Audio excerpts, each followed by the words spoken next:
ध्यान का द्वार सरलता, जिसे परमात्मा के दर्शन शुरू हो जाएंगे। वह एक पक्षी का गीत सुनेगा तो उस गीत में भी उसे परमात्मा की वाणी सुनाई पड़ेगी। वह एक फूल को खिलते देखेगा तो उस फूल के खिलने में भी परमात्मा की सुवास, परमात्मा की सुगंध उसे मिलेगी। उसे चारों तरफ एक अपूर्व शक्ति का बोध होना शुरू हो जाता है। लेकिन यह होगा तभी जब मन हमारा इतना निर्मल और स्वच्छ हो कि उसमें प्रतिबिंब बन सके, उसमें रिफ्लेक्शन बन सके। तुमने देखा होगा झील पर कभी जाकर, अगर झील पर बहुत लहरें उठती हों और अगर झील बिल्कुल शांत हो, उसमें कोई लहर न उठती हो, दर्पण की तरह चुप और मौन हो, तो फिर चांद उसमें दिखाई पड़ता है। और जो चांद झील में दिखाई पड़ता है वह उससे भी सुंदर होता है जो ऊपर आकाश में होता है। प्रकृति चारों तरफ फैली हुई है, लेकिन हमारा मन दर्पण की भांति नहीं है, इसलिए उसके भीतर उस प्रकृति की कोई छवि नहीं उतरती, कोई चित्र नहीं बनते हैं, और तब हम वंचित हो जाते हैं उसे जानने से जो हमारे चारों तरफ मौजूद है। लोग पूछते हैं, तुमने भी प्रश्न पूछे हैं कि ईश्वर है या नहीं। यह वैसे ही है जैसे कोई मछली पूछे कि सागर कहाँ है, समुद्र कहाँ है। तो उस मछली को हम क्या कहेंगे? उसको कहेंगे कि तुम्हारे चारों तरफ जो है वह सागर ही है। तो मछली कैसे देख सकेगी? जब हम पूछते हैं ईश्वर है या नहीं, तो उसका मतलब यह हुआ कि हमारे पास ईश्वर को देखने वाला दर्पण नहीं है, अन्यथा। लेकिन हमारे भीतर दर्पण मौजूद नहीं है, इसलिए कठिनाई है। कैसे हमारा मन दर्पण बन जाए? थोड़ी सी बातें इस संबंध में मैंने तुमसे की हैं आज, और 2-3 सूत्रों पर तुमसे बात करूं। पहला सूत्र है सरलता। मनुष्य की सभ्यता जितनी विकसित हुई है, मनुष्य उतना ही जटिल, कठोर और कठिन होता गया है।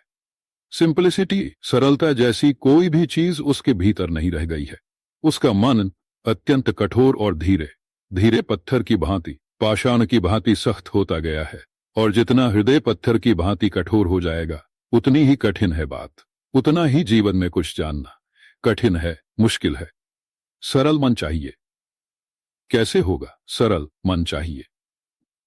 कैसे होगा? और यही तो वजह है, तुमने सुना होगा बूढ़े को भी यह कहते हुए कि बचपन के दिन बहुत सुखद थे, बचपन बहुत आनंद से भरा था, बचपन बहुत आनंदपूर्ण था। अभी यूं तो तुम्हारी उस ज्यादा नहीं है, लेकिन तुम्हें भी लगता होगा कि जो दिन बीत गए बचपन के वे बहुत आनंदपूर्ण थे। और धीरे धीरे उतना आनंद नहीं है। क्यों? बचपन के दिन इसलिए आनंदपूर्ण हैं कि बचपन के दिन सरलता के दिन है। हृदय होता है सरल, इसलिए चारों तरफ आनंद का अनुभव होता है। फिर जैसे जैसे उस बढ़ती है, हृदय होने लगता है कठिन और कठोर, फिर आनंद क्षीण होने लगता है। दुनिया तो वही है, बूढ़ों के लिए भी वही है, बच्चों के लिए भी वही है। लेकिन बच्चों के लिए चारों तरफ आनंद की वर्षा मालूम होती है, मौज ही मौज मालूम होती है, सौंदर्य ही सौंदर्य मालूम होता है। छोटी छोटी चीज में अद्भुत दर्शन होते हैं। छोटे छोटे छोटे कंकड़ पत्थर को भी बच्चा बीन लेता है, और हीरे जवाहरातों की तरह आनंदित होता है। क्या कारण है? कारण है भीतर हृदय सरल है। जहां हृदय सरल है वहां कंकड़ पत्थर भी हीरे मोती हो जाते हैं, और जहां हृदय कठोर है वहां हीरे मोती के ढेर लगे रहें तो कंकड़ पत्थरों से ज्यादा नहीं होते। जहां हृदय सरल है, छोटे से झरने के किनारे भी बैठकर अद्भुत सौंदर्य का बोध होता है। और जहां हृदय कठिन है, वहां कोई कश्मीर जाए या स्विट्जरलैंड जाए या और सौंदर्य के स्थानों पर जाए तो वहां भी उसे कोई सौंदर्य का बोध नहीं होता है। वहां भी उसे कोई सौंदर्य का बोध नहीं होता है, वहां भी उसे कोई आनंद की अनुभूति नहीं होती। लेकिन के लोग यह तो कहते हैं कि बचपन के दिन, लेकिन ये विचार नहीं करते कि क्यों सुखद थे। अगर इस बात पर विचार करें तो पता चलेगा हृदय सरल था, इसलिए जीवन में सुख था। तो अगर बुढ़ापे में भी हृदय सरल हो तो जीवन में बचपन से भी ज्यादा सुख होगा। होना भी यही चाहिए। यह तो बड़ी उल्टी बात है कि बचपन के दिन सुखद हों और वह सुख धीरे धीरे कम होता जाए। यह तो उल्टी बात हुई। जीवन में सुख का विकास होना चाहिए। जितना सुख बचपन में था, बुढ़ापे में उससे 1000 गुना ज्यादा होना चाहिए, क्योंकि इतना जीवन का अनुभव, इतना विकास, इतनी समझ का बढ़ जाना, सुख का भी बढ़ना होना चाहिए। लेकिन होती बात उल्टी है। बूढ़ा आदमी दुखी होता है और बच्चा सुखी होता है। इसका अर्थ है कि जीवन की गति हमारी कुछ गलत है। हम जीवन को ठीक से व्यवस्था नहीं देते। अन्यथा वृद्ध व्यक्ति को जितना आनंद होगा उतना बच्चे को क्या हो सकता है। यह तो पतन हुआ। बचपन में सुख हुआ और बुढ़ापे में दुख हुआ। यह तो पतन हुआ। हमारा जीवन नीचे गिरता गया बजाय बढ़ने के। जीवन नीचे गिरा बजाय ऊंचा होने के, हम पीछे गए। यह तो उल्टी बात है। अगर ठीक ठीक मनुष्य का विकास हो, अंतिम दिन सर्वाधिक आनंद के दिन होने चाहिए। और अगर न हो तो जानना चाहिए कि हम गलत ढंग से जिए, हमारा जीवन गलत ढंग का हुआ। अगर किसी स्कूल में ऐसा हो कि पहली कक्षा में जो विद्यार्थी आए वे तो ज्यादा समझदार हों और वे कॉलेज छोड़कर निकले तो कम समझदार हो जाएं, तो उस कॉलेज को हम क्या कहेंगे? हम कहेंगे यह तो पागल खाना है। होना तो यह चाहिए कि पहली कक्षा में जो विद्यार्थी आए, बच्चे आए, तो समझ बहुत कम हो। जब वे कॉलेज को छोड़े, स्कूल को छोड़े, तो उनकी समझ और बढ़ जानी चाहिए। जीवन में जो बच्चे आते हैं वे ज्यादा सुखी मालूम होते हैं और जो कि जीवन को छोड़ते हैं वे ज्यादा दुखी हो जाते हैं। तो ये तो बहुत उल्टी बात हो गई। इस उल्टी बात में हमारे हाथ में गलती होगी, कुछ कसूर होगा। सबसे बड़ा कसूर है सरलता को हम खो देते हैं, कमाते नहीं। सरलता कमानी चाहिए, सरलता कमानी चाहिए, गहरी होनी चाहिए, विस्तीर्ण होनी चाहिए। जितना हृदय सरल होता चला जाएगा उतना ही ज्यादा जीवन में, इसी जीवन में सुख की संभावना बढ़ जाएगी। कैसे चित्त सरल होगा, मन कैसे सरल होगा और कैसे कठिन हो जाता है, इन दो बातों पर विचार करना जरूरी है। उन लोगों का मन सर्वाधिक कठिन हो जाता है जिनके भीतर अहंकार का भाव जितना ज्यादा होता है, जितना उन्हें लगता है कि मैं कुछ हूं, जिन्हें संबड़ी होने का भ्रम पैदा हो जाता है कि मैं कुछ खास हूं, मैं कुछ हूं। अहंकार जिनमें, ईगो जिनमें बहुत तीव्र हो जाती है, जिनमें दंभ बहुत गहरा हो जाता है, उनका हृदय कठोर होता चला जाता है। जिनके भीतर अहंकार का भाव जितना कम होता है उनका हृदय उतना ही सरल होता है। बच्चे में कोई अहंकार नहीं होता, इसलिए वह सरल है। क्राइस्ट से किसी ने एक बार पूछा, कुछ लोग उन्हें घेर कर खड़े हुए थे, उनसे कुछ बातें पूछ रहे थे। तभी उनसे किसी ने पूछा कि परमात्मा के राज्य में कौन लोग प्रवेश कर सकेंगे। तो क्राइस्ट ने एक छोटे से बच्चे को उठाया और कहा, जिनके हृदय इस बच्चे की भांति होंगे वे ही केवल परमात्मा के राज्य में प्रवेश कर सकते हैं। जिनके हृदय बच्चों की भांति होंगे, लेकिन हम तो सभी बच्चों के हृदय खो देते हैं, धीरे धीरे खो देते हैं, क्योंकि हमारे भीतर एक अहंकार पैदा हो जाता है कि मैं कुछ हूं। लगने लगता है कि मैं कुछ हूं। अगर हम धन वाले घर में पैदा हुए हैं तो लगता है कि मैं धनी हूं। अगर हम बहुत पद वाले घर में पैदा हुए हैं तो लगता है कि मैं कुछ हूं, विशिष्ट और लोगों से भिन्न। अगर एक व्यक्ति अच्छे कपड़े पहनता है तो सोचता है मैं कुछ हूं। अगर एक व्यक्ति ज्यादा शिक्षा पा लेता है और उपाधियां उपलब्ध कर लेता है तो सोचता है मैं कुछ हूं। यह मैं कुछ होने का भाव जितना तीव्र होता जाता है, जबकि आश्चर्यजनक बात यह है कि मनुष्य की शक्ति क्या है, मनुष्य की सामर्थ्य क्या है, कुछ होने का बोध कितना गलत है। अगर विचार करो तो दिखाई पड़ेगा, जैसे तुम्हें यह भी पता ना होगा कि तुम क्यों पैदा हुए तो तुम क्यों मर जाओगे। तुम्हें यह भी पता ना होगा कि तुम क्यों मर जाओगे। तुम्हारी जो श्वास बाहर गई है, अगर वह भीतर न जाएगी तो तुम्हारा क्या वश है उसके ऊपर। श्वास पर भी हमारा कोई वश नहीं है, कोई शक्ति नहीं, कोई ताकत नहीं है। फिर भी हम सोचते हैं मैं कुछ हूं। क्या हमारी सामर्थ्य है? कितनी हमारी शक्ति है? मनुष्य का बल कितना है? अगर हम जीवन को देखें तो शांत होगा, पैदा हो जाता है। समझेंगे तो शांत होगा कि हम ना कुछ है। जैसे हवा में उड़ते हुए पत्ते होते हैं वैसी हमारी स्थिति है। पैदा हुए शांत नहीं क्यों? पैदा होने में किसी ने पूछा नहीं कि पैदा होना है या नहीं। तुम्हारा कोई चुनाव, तुम्हारी कोई इच्छा काम नहीं की। मरते वक्त भी कोई पूछेगा नहीं। जीवन की क्रिया में भी तुम्हारा कोई हक नहीं है। जिस दिन श्वास आनी बंद हो जाएगी, तुम चाहो तो भी श्वास आ नहीं सकती। अगर मनुष्य के हाथ में यह होता कि वह जब तक चाहे श्वास ले सकता तो कोई आदमी मरता नहीं। और कितना छोटा सा जीवन है। और हमारे हाथ में क्या है?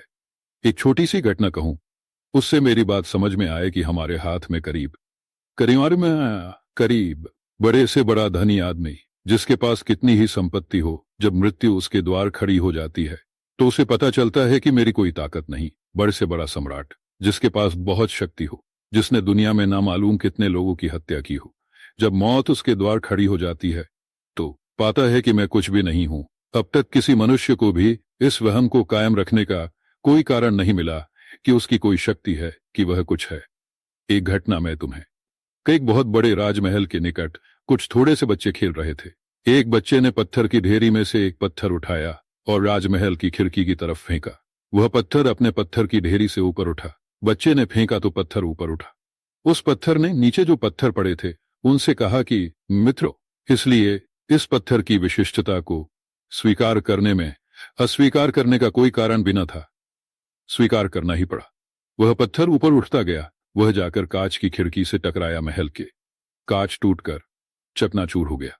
उस पत्थर ने जोर से कहा कि मैंने कितनी बार कहा कि मेरे रास्ते में कोई ना आए, नहीं तो टूटकर चकनाचूर हो जाएगा। यह भी बात ठीक ही थी। कांच टूट ही गया था, टुकड़े टुकड़े हो गया था। पत्थर का यह गरूर भी ठीक ही था कि मैंने कहा है कि मेरे रास्ते में जो आएगा वह टूट जाएगा। फिर पत्थर भीतर गिरा। वहां ईरानी कालीन बिछा हुआ था, उसके ऊपर गिरा। उस पत्थर ने मन में कहा, बहुत थक गया, एक शत्रु का भी सफाया किया, अब थोड़ी देर विश्राम कर लो। उसने विश्राम भी किया, लेकिन उस महल के नौकर को खबर पड़ी और कांच के फूटने की आवाज पहुंची। वह भागा हुआ आया। उसने पत्थर को उठाकर वापस खिड़की से नीचे ही तरफ फेंका। जब वह पत्थर वापस लौटने लगा तब उसने कहा, मित्रों की मुझे बहुत याद आती है, अब मुझे वापस चलना चाहिए। वह नीचे गया और उस ढेरी के ऊपर वापस गिरा, अपने पत्थरों की ढेरी पर। उसने पत्थरों से कहा, मित्रों, बड़ी अद्भुत यात्रा रही, बड़ी अच्छी यात्रा रही।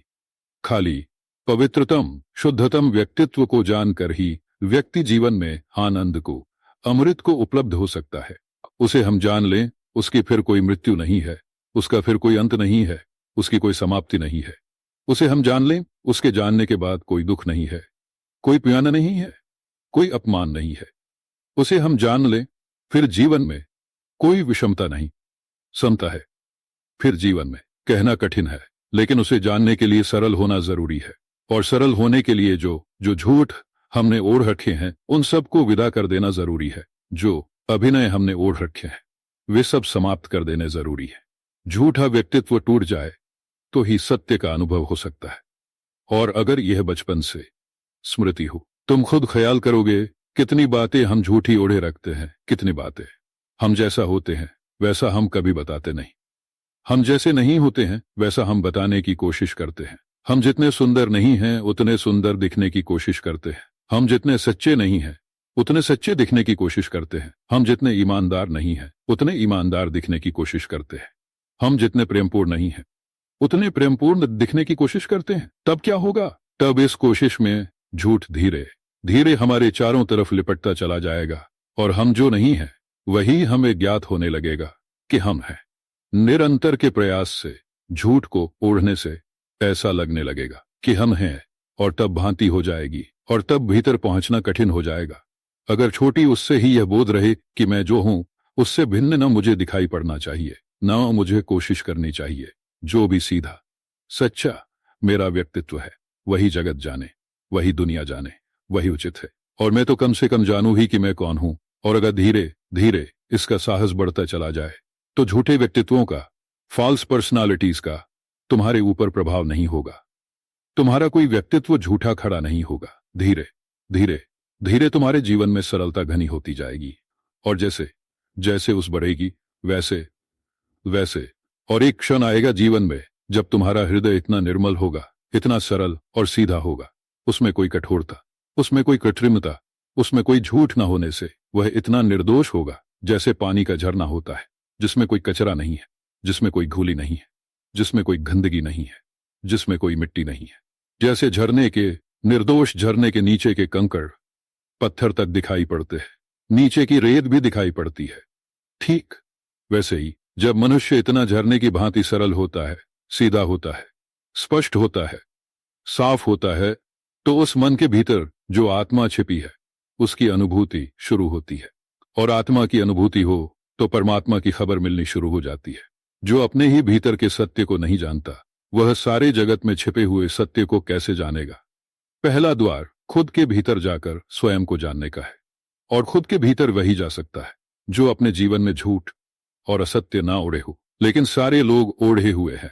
जो आदमी साधु नहीं है वह साधु बना हुआ है, जो आदमी सेवक नहीं है वह सेवक बना हुआ है। जिस आदमी के जीवन में कोई प्रेम नहीं है वह प्रेम की बातें कर रहा है, जिसके जीवन में कोई सौंदर्य नहीं वह सौंदर्य के गीत गा रहा है।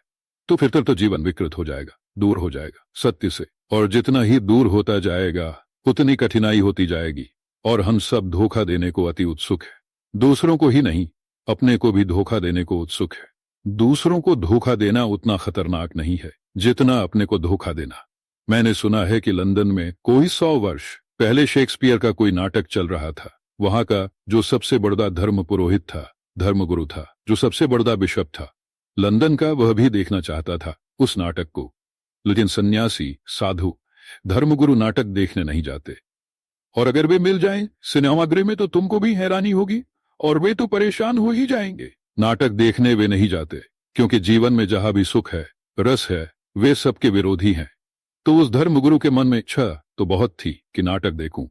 रोज रोज रोज रोज प्रशंसा करते थे कि बहुत अच्छा नाटक है, लेकिन कैसे जाएं? तो उसने एक पत्र उस नाटक के मैनेजर को लिखा, और उस पत्र में लिखा कि क्या तुम्हारे नाटक गृह में, तुम्हारे सिनेमा हॉल में क्या, ताकि लोग मुझे न देख सकें और मैं नाटक देख लूं। उस मैनेजर ने पत्र का उत्तर दिया, मेरे नाट्यगृह में पीछे से दरवाजा है और अनेक बार अनेक लोग पाछे के दरवाजे से भी देखने आते हैं।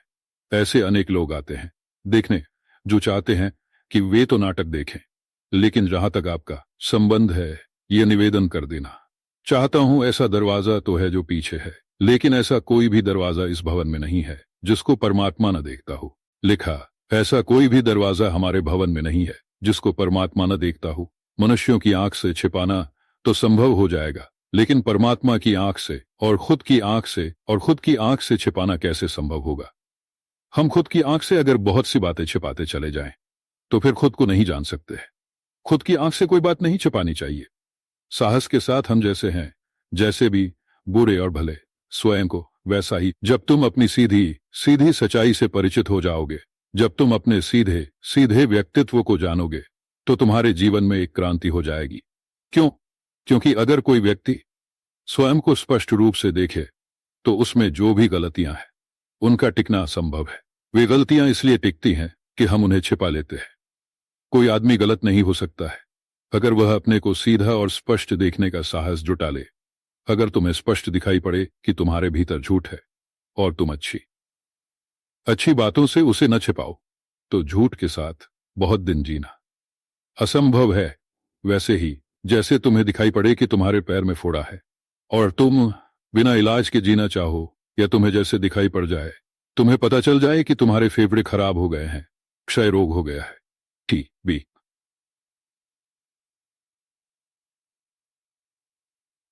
अगर तुम्हें पता चल जाए कि तुम्हारे भीतर झूठ है, तो उस झूठ के साथ जीना कठिन है, क्योंकि झूठ बड़े से बड़े फोड़े से भी ज्यादा पीड़ादायी है, और झूठ बड़ी से बड़ी बीमारियों से भी बड़ी बीमारी है।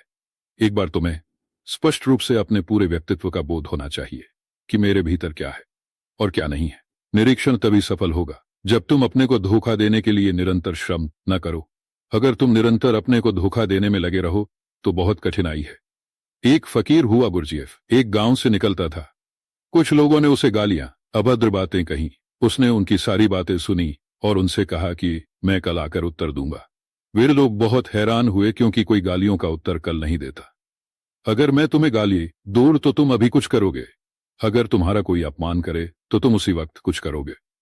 ऐसा तो कोई से खुद ही नहीं कहेगा शांति से कि हम कल आएंगे और उत्तर देंगे। गुरजीएफ ने कहा, मैं कल आऊंगा और उत्तर दूंगा।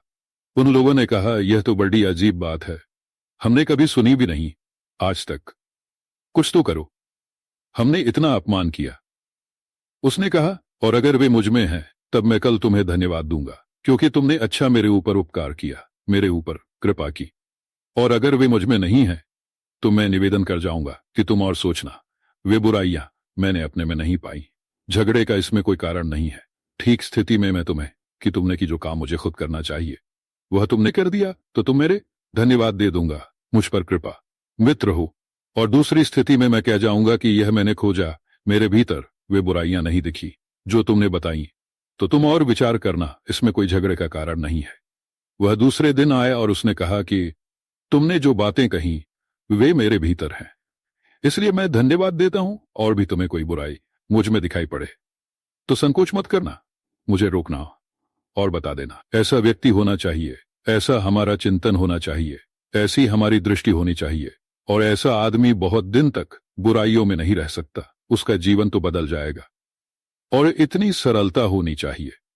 तो ऐसा सरल मनुष्य परमात्मा से ज्यादा दिन दूर नहीं रह सकता। इतनी सरलता चाहिए, इतनी ह्यूमिलिटी होनी चाहिए, इतनी विनम्रता होनी चाहिए, मन की इतना मुक्त मन होना चाहिए कि हम अपनी बुराइयां देख सके, अपने ठीक ठीक व्यक्तित्व को देख सके और झूठे व्यक्तित्व से बचने का साहस कर सके। नहीं तो सारे लोग करीब करीब अभिनेता हो जाते हैं। जो उनके भीतर नहीं होता उसको ओढ़ते हैं, जो नहीं होता है उसको दिखलाते हैं, और तब यह चित्त जटिल और कठिन होता चला जाता है। एक साधारण से साधारण आदमी भी यह स्वीकार करने को राजी नहीं होता कि वह साधारण है। उस आदमी की यही खूबी है, यही विशिष्टता है कि उसने कुछ भी असाधारण होने की इच्छा नहीं की है। वह एकदम साधारण हो गया है। राजा दोबारा गया और उसने लाओ त्से से पूछा। उसने कहा, अगर मैं कोशिश करके साधारण बनता तो फिर साधारण बन ही नहीं सकता था, क्योंकि कोशिश करने में तो आदमी असाधारण बन जाता है। नहीं, मुझे तो दिखाई पड़ा और मैं एकदम साधारण था। मैंने पाया मुझे न मृत्यु का पता है न जन्म का पता है। मैंने पाया यह श्वास क्यों चलती है यह मुझे पता नहीं है। खून क्यों बहता है मुझे पता नहीं है। मुझे भूख क्यों लगती है, मुझे प्यास क्यों लगती है, यह मुझे पता नहीं है। मैंने पाया मैं तो बिल्कुल अज्ञानी हूं। फिर मैंने पाया कि मैं तो बिल्कुल अशक्त हूं, मेरी कोई शक्ति नहीं। फिर मैंने पाया मैं तो कुछ विशिष्ट नहीं हूं। जैसी दो आंखें दूसरों को हैं वैसी दो आंखें मेरे पास है। दो हाथ दूसरों के पास है वैसे दो हाथ मेरे पास है। मैं तो एक अति सामान्य व्यक्ति हूं, यह मैंने देखा, पहचाना। मैं साधारण हूं, मैं बड़ा नहीं हूं, यह तो देखा और समझा।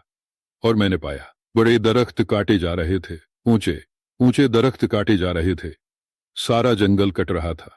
बड़े दरख्त लगे हुए थे और जंगल कट रहा था, लेकिन बीच जंगल में एक बहुत बड़ा दरख्त था। इतना बड़ा दरख्त था कि उसकी छाया इतने दूर तक फैल गई थी।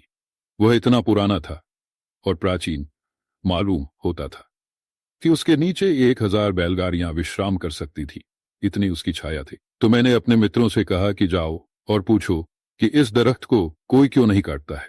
यह दरख्त इतना बड़ा कैसे हो गया? जहां सारा जंगल कट रहा है वहां इतना बड़ा दरख्त कैसे?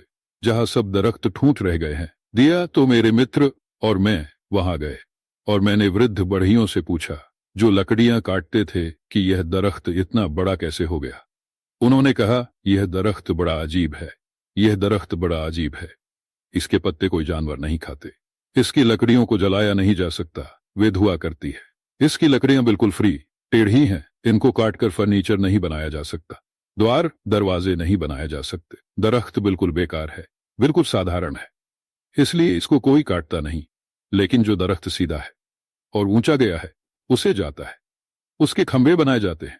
लाओ त्से हंसा और वापस लौट आया और उसने कहा, उस दिन से मैं समझ गया कि अगर सच में तुम्हें जीवन में बड़ा होना है तो उस दरख्त की भांति हो जाओ जो बिल्कुल साधारण है, जिसके पत्ते भी अर्थ के नहीं, जिसकी लकड़ भी व्यर्थ की नहीं।